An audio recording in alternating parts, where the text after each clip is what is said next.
This program provides education, not advice. Sponsors pay a fee for endorsements and interviews. See the truthayf.com disclosure page for details. This is where technology, innovation, and personal finance come together. This is the truth about your future with Rick Edelman.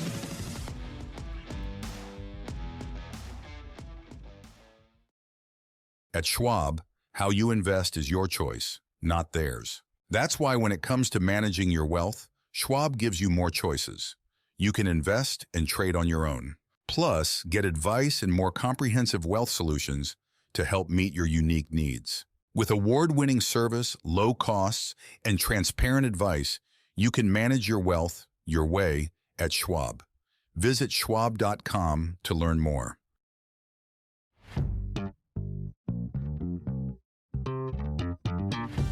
It's Monday, November 4th, almost Election Day. If you haven't voted yet, I hope you do tomorrow. That's when I'm going to go vote. We're heading off to Arizona right now to hear from Alexandra. She sent in this question. What made you start your financial planning company? Why did you choose the fiduciary route? I have been able to find out a lot about what you have done and how you have done it, but I wonder if understanding why you did it would help those who want the same. Thank you for your time and energy. Alexandra, thanks so much for your question. I appreciate your asking something near and dear to my heart and to Jean's heart. We started our financial planning firm way back in 1986 after a really dreadful experience we had as newlyweds. We were a young couple, newly married, I guess for a few years by then, and like most newly married young couples, we aspired to own a home. And we didn't know anything about how to buy a home, so I was writing in the financial trade press. I was an editor and writer, and that experience had taught me enough to know, gee, we should go talk to a financial advisor, get some help on this. So we did. And this advisor promptly told us to commit a felony. Yeah, it's a story we've told for many, many years. We were shocked. He told us to lie on our mortgage application in order to qualify for the loan. What he should have told us is that we weren't ready to buy a house, and here's what to do in order to get ready. Here's how much money you need to save, and here's how to save it, and where to save it, etc. Instead, he said, lie on the application to qualify for the loan. We were so aghast, we were so angry and astonished at that advice. We turned to each other and said, you know what? If this guy can make a living giving that kind of advice, maybe we should just learn how to do this ourselves, and then let's teach others how to do this as well. Let's teach them what we've learned. And that was the impetus. That's why we started our firm. We didn't want to go join another financial planning or investment company or brokerage firm. I mean, the quality of advice, if it matched what this guy was offering. So we said, we're going to figure this out. We're going to learn how to do it for ourselves. We'll teach others what we have now discovered, and we'll do this in our own organization. And we will treat clients the way they need to be treated, the way we would have wanted to have been treated by this guy. And so being a fiduciary, a term we really didn't even know back in the 1980s. Fiduciary means you are required by law to serve the client's best interest. Lawyers are fiduciaries, doctors are fiduciaries. We wanted to be professionals and serve in that way. It never occurred to us to serve in any other way than that. It was only after we began our financial planning practice and were in this business for a number of years that we began to realize this isn't how most people behave in the financial services industry. They aren't looking out for the client's best interest. They're looking out for their own. And this is why we all love to hate the financial services industry. We hate banks, we hate insurance companies, we hate brokerage firms, we hate credit card companies, because we know they're not serving our best interests, they're serving their own. And they're doing it too often with deceitful, manipulative sales practices. So that's the route we took and the reasons we took it. And with that kind of an approach, serving not only our clients that way, but our own employees who we began hiring over time, we ended up building the largest investment management financial planning firm in the country, where we won numerous Best Places to Work awards. We were ultimately named the best firm in the country, according to Consumer Reports. We were ranked the #1 firm in the nation by Barron's multiple times. I was ranked the #1 advisor 3 times. The firm is still today ranked the #1 firm in the nation 7 years in a row. So that's the path we took, and it resonates really well with investors and consumers. And I think that that's the route you ought to take if you're seeking a financial advisor, is someone who is a fiduciary. I can tell you this, that over the past 35 years since we began our practice back in 1986, the quality of the financial planning profession has grown immensely, and you are now far more likely to encounter a fiduciary than ever before. It is far more likely that your advisor is serving as an advisor than not. And how do you find out? It's real simple. It's real easy. Ask them, are you a fiduciary? Yes or no?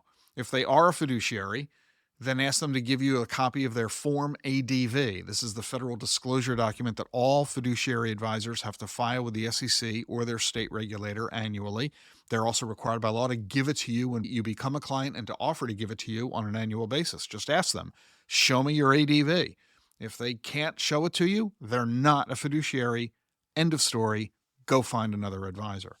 So that's why we did it the way we did it, and that's what we would encourage you to seek out as a consumer investor. And if you're an advisor, this is the path we encourage you to take in your professional capacity. So again, thank you, Alexandra, for asking that question. We'll be back with more here on The Truth About Your Future. Stay with us.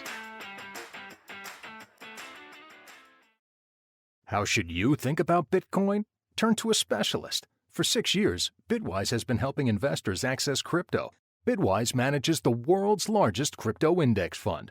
They also offer 6 crypto ETFs. You get cutting-edge insights, expert Bitcoin research, and a nationwide team to help. Bitwise helps investors and advisors navigate crypto with confidence. Partner with a specialist. Look for ETFs backed by Bitwise. BitwiseInvestments.com. Carefully consider the extreme risks associated with crypto before investing.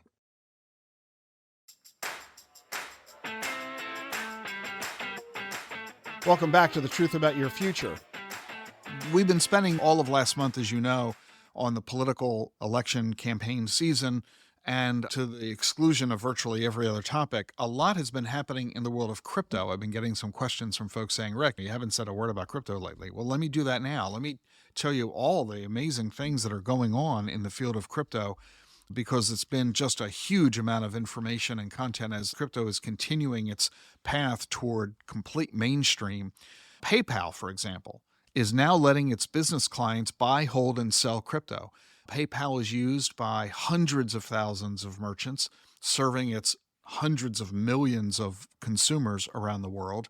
And now you can, not only as a consumer, buy Bitcoin on PayPal, you can now use it to buy goods and services, and the businesses are allowed to now hold Bitcoin in their accounts.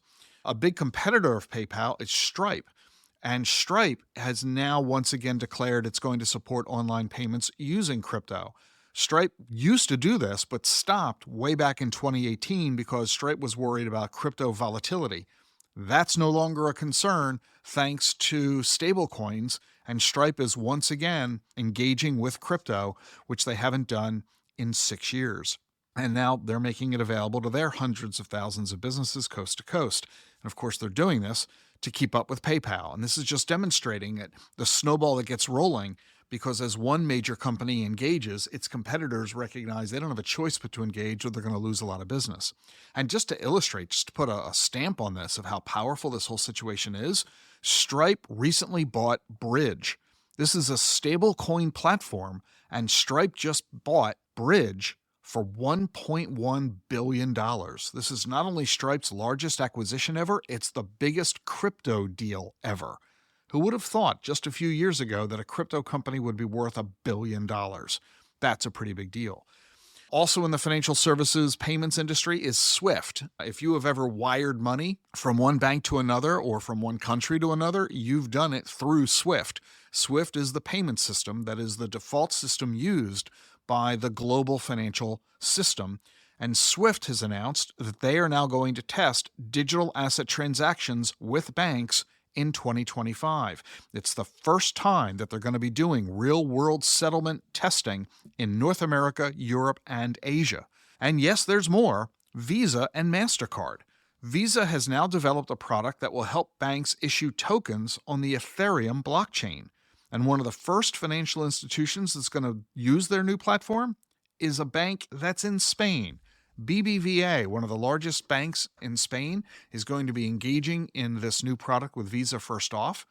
And like I said, when Visa does something, MasterCard has to do something too. Well, MetaMask is an online DeFi platform that has 30 million active users, and they've now partnered with MasterCard to launch the MetaMask debit card. It's just yet another example of how TradFi, traditional finance, is merging with crypto. Another example, the big Italian bank, Banca Sella. They're now offering its customers Bitcoin trading services through its mobile platform. Yeah, you can use your phone to access your bank in Italy and use it to buy and trade Bitcoin. Here in the US, the SEC has been pretty active, giving even more and more approvals in the crypto space. They said yes to the Bitcoin ETF last January. They said yes to the Ethereum ETFs this past summer. Now they've given a crypto company called T0, they've given them approval to custody digital assets. It's only the second firm to get this approval from the SEC. The first was Prometheum last year. The SEC has also granted the Bank of New York permission to custody crypto too. This is a huge deal. Bank of New York, the oldest bank in America, founded by, of course, Alexander Hamilton. Now Bank of New York has been granted exemption from a rule called SAB 121. SAB 121 is a major rule pertaining to bank regulation regarding its custody of crypto. SAB 121 is pretty much prohibiting banks from custodying crypto. Bank of New York just got an exemption so it doesn't have to observe SAB 121. The SEC said to Boney, you go ahead and do it. Don't worry about the rule. The SEC has also been very active in saying yes to options trading. They have said yes to BlackRock's Bitcoin ETF. The symbol is IBIT, IBIT. And so now investors can trade options on the ETF, just like investors can trade options on stocks. This is only 8 months after the SEC said yes to the spot Bitcoin ETF. So it just shows how fast the industry is moving to develop new products and new trading opportunities for investors. The SEC has also approved the New York Stock Exchange and CBOE, the Chicago Board of Options Exchange. SEC has approved their request to trade options on the Bitcoin ETFs. The SEC also gave the okay to NASDAQ. So everybody everywhere is getting in on the options trading activities within crypto. And all these options are tied not just to BlackRock's Bitcoin ETF, but also to Fidelity's, Grayscale's, VanEck, and others. And yes, there's more. Janus Henderson, is a big fund company, $360 billion in assets. They've just announced they are going to begin tokenizing securities. They're going to do this first with the Anemoy Liquid Treasury Fund, which invests in T-bills.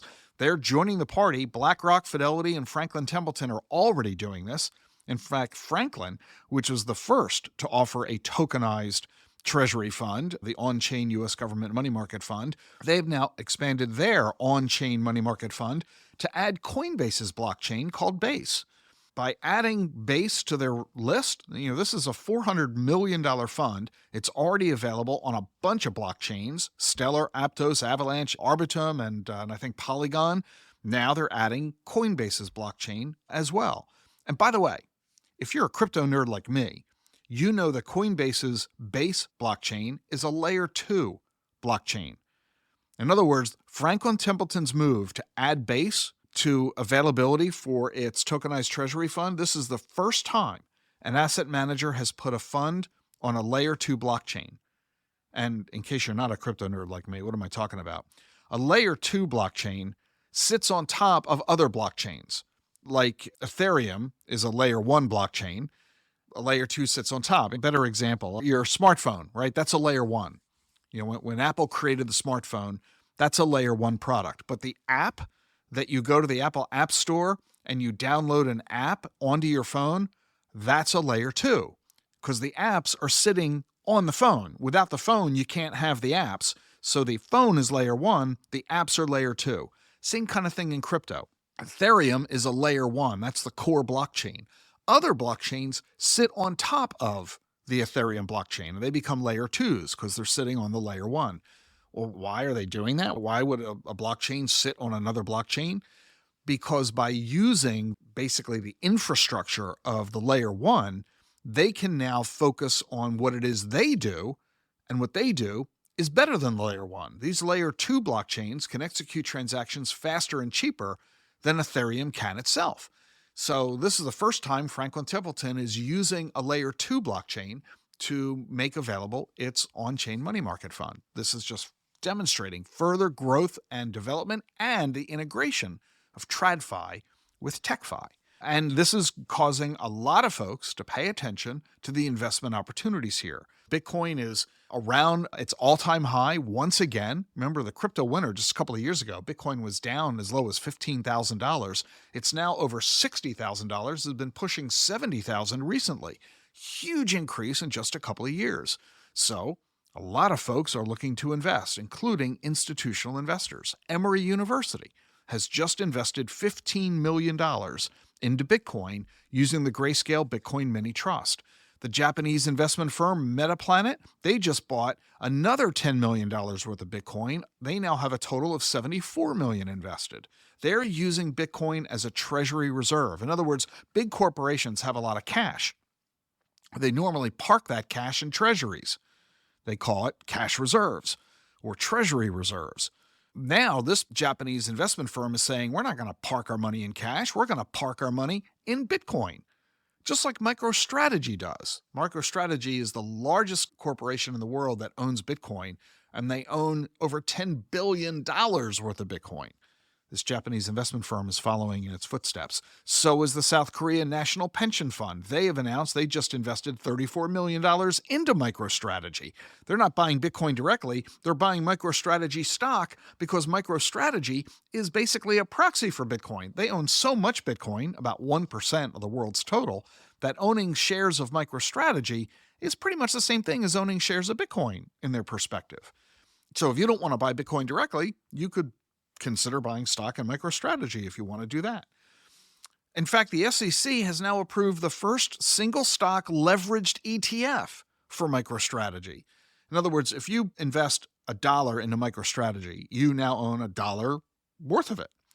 But if you buy this new ETF, which is a leveraged ETF, for every dollar you invest, you own $1.75 of MicroStrategy, which means if the stock goes up, and you own the stock via the ETF, you would make a lot more money than if you were to own the stock directly. Of course, if it goes down, you're going to lose a lot more as well. So, leverage works both ways. But the fact that the SEC has approved this ETF just demonstrates the expansion of product availability and investment optionality that's available in the marketplace today.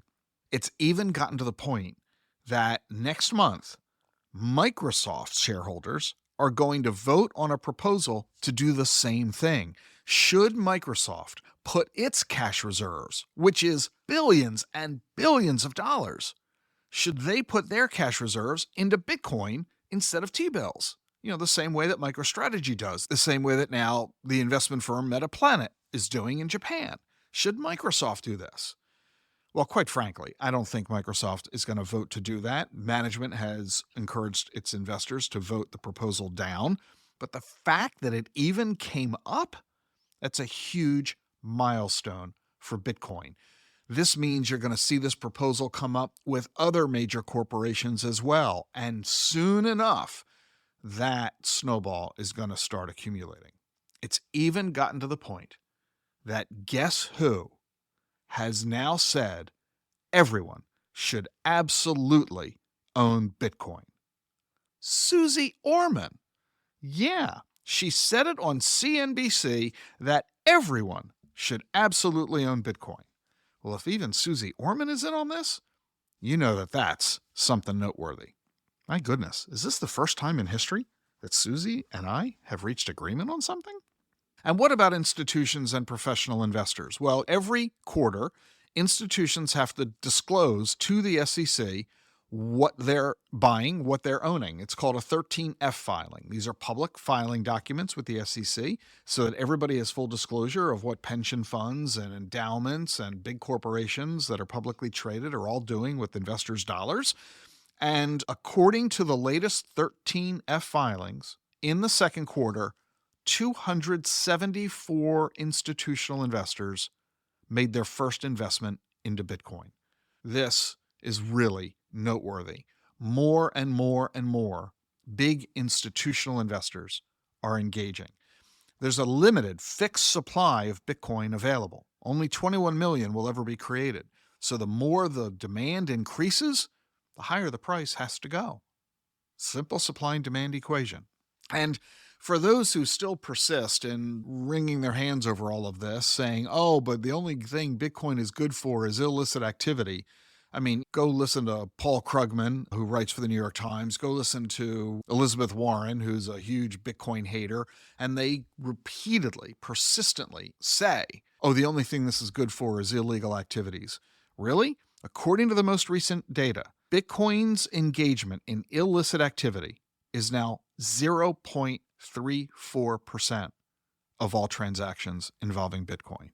In other words, a tiny, tiny fraction of 1/3 of 1% is the extent to which Bitcoin is used inappropriately, such as money laundering or tax evasion or you name it.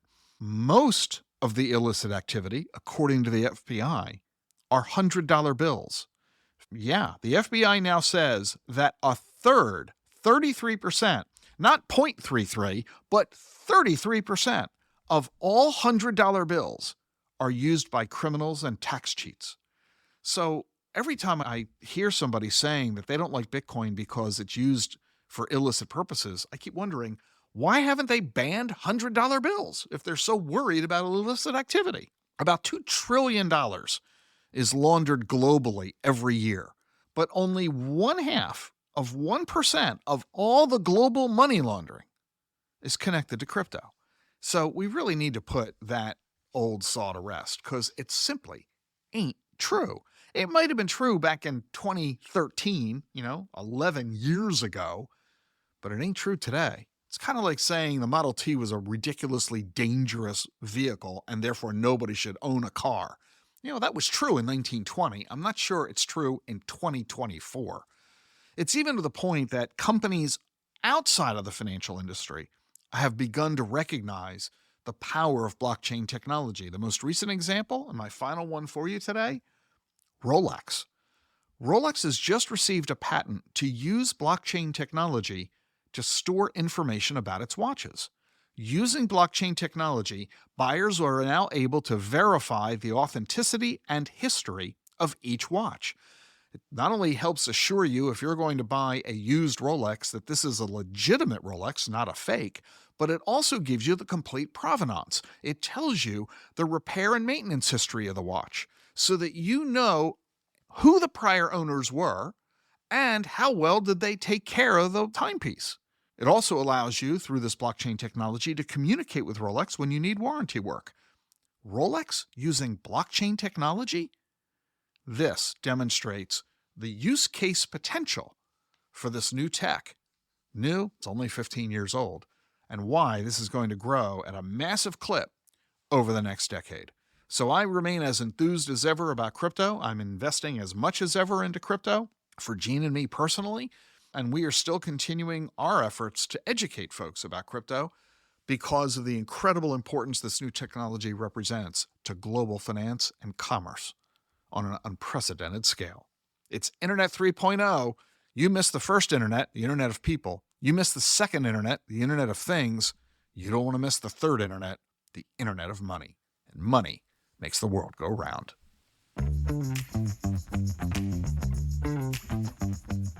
I'm glad you're with me here on The Truth About Your Future. If you like what you're hearing, be sure to follow and subscribe to the show wherever you get your podcasts, Apple, Spotify, YouTube. And remember, leave a review on Apple Podcasts. I read them all. Never miss an episode of The Truth About Your Future. Follow and subscribe on your favorite podcast app. I'll see you tomorrow. Increased awareness and actionable intelligence about the forces that are shaping our world. This is The Truth About Your Future with Rick Edelman.